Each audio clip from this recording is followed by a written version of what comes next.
Welcome to another episode of Mastercarb, and in this episode I'm going to start off by showing you exactly what I do to prepare particles, how I wash them, how I soak them, and eventually how they are cooked. And after the cooking process, we're going to basically simulate a situation where I'm at the water and I'm ready to mix the particles together, add the salt, and ready for the feeding process. So let's get started. My way of demonstrating this and in preparing this is I've got two buckets, one solid and the other one I drilled holes in, and this is basically my rinsing bucket. So I start off by taking my maize and adding it in. Now you will notice that there's lots of dust, and look at the debris on my hands. Now all of these items can cause what we call bacterial infection. So we need to wash it off first to get the rubbish off and to leave very, very clean particles. So I proceed by adding water like that, and now I wash the particles. Right, now after the first rinsing process, you'll notice that the water is quite murky and there's lots of debris floating around. Now I'm going to now lift up this bucket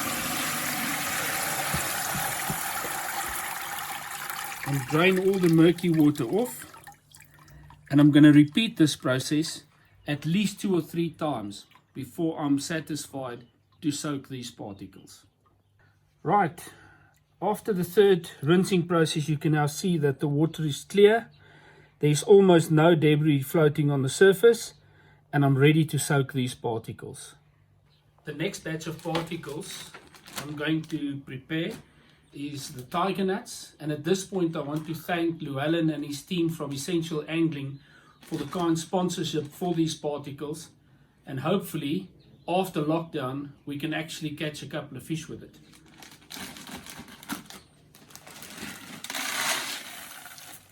So again, I empty them in the bucket, and you can see from the debris on my hand it also needs a bit of cleaning. So I'm going to add some water like that, and again I'm going to just wash them through, make sure that I get them nice and clean, and after the third rinsing process they're ready to be soaked.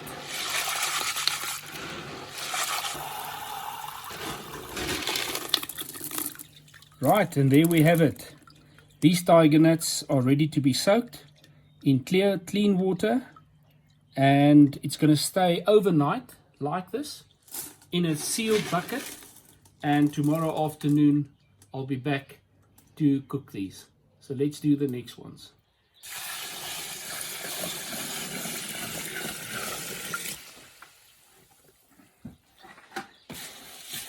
The next batch of particles is the hemp, and I do exactly the same with the hemp.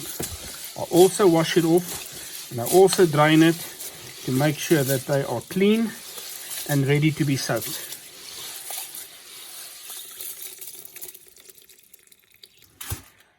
Now I'm just transferring the cleaned hemp into a bucket with a lid that I can soak it overnight. I do not add anything to my hemp. I do not add anything to the tiger nuts, and also not to the maize. There are obviously many ways that you can prepare particles. I prepare them the natural way, and I add the salt afterwards. But you can, with the tiger nuts, you can add a little bit of flavor if you like. I know that there's guys with the maize that add some spices and stuff to them in the soaking process, and paprika, etc. You can do that, but I prefer them as clean and as natural as possible, because that's how nature gives it to the fish. And there you have it. I've soaked the maize, the tiger nuts and the hemp separately. I always do that, and I always cook them separately, because I want every single particle to retain its natural character. And if you cook them together, each and every one of these have got a different cooking time. So if you cook them together, something is going to either be overcooked and some will be undercooked. So by doing them separately, I make sure that I retain all the natural goodness of each and every single one. And when I add them together afterwards, they give the most unbelievable character. Welcome back, everyone. Well, 24 hours have passed and I'm ready to transfer the hemp seed into the normal pot and the tiger nuts into the pressure cooker. And I'll see you in about half an hour's time.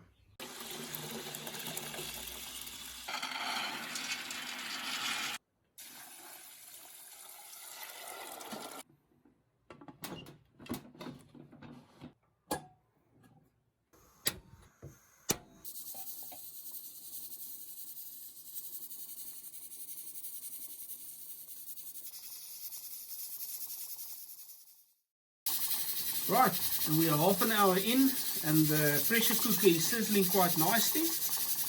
Let's have a look what our hemp seed is doing.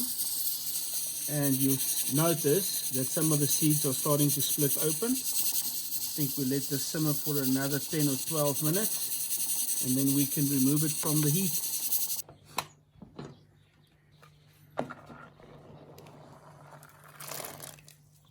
And there we have perfectly cooked feeding tiger nuts. Right, these tiger nuts are ready to be transferred back into the bucket, and I'm going to leave it open until they've cooled off significantly so I can handle them.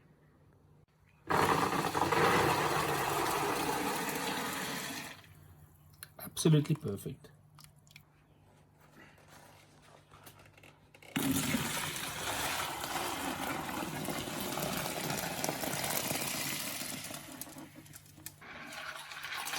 And there we have it. The last particles to be cooked is our maize, and you can see that they've swelled out quite nicely, ready to be cooked.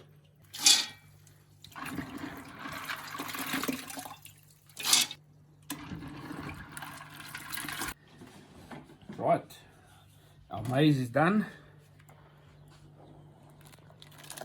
and they're starting to split up quite nicely. You can see some of them are completely split open. Really nice. They're nice and soft. There you can see how the maize should look like once it's split open.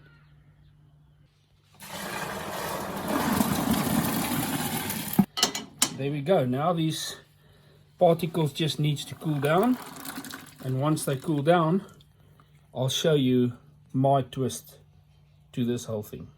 Now that the particles are sufficiently cooled down for me to handle them, I need to also stress to you that I always keep my particles separate until the time that I'm ready to go and pre-bait them.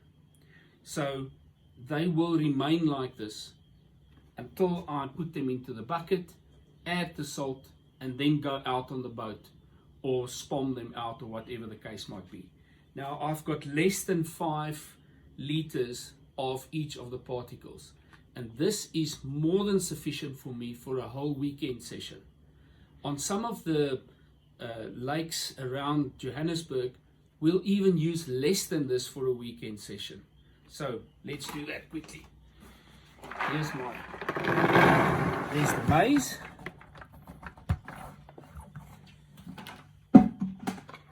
There's my tiger nuts. And my hemp.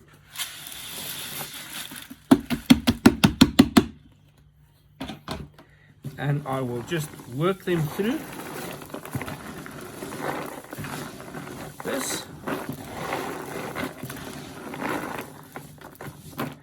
And then comes my secret. I've got probably 10 kilograms of prepared particles, so I'm going to add 1 packet of this coarse salt. And it sounds a lot, but believe me, it really isn't. Right, now I just work them through.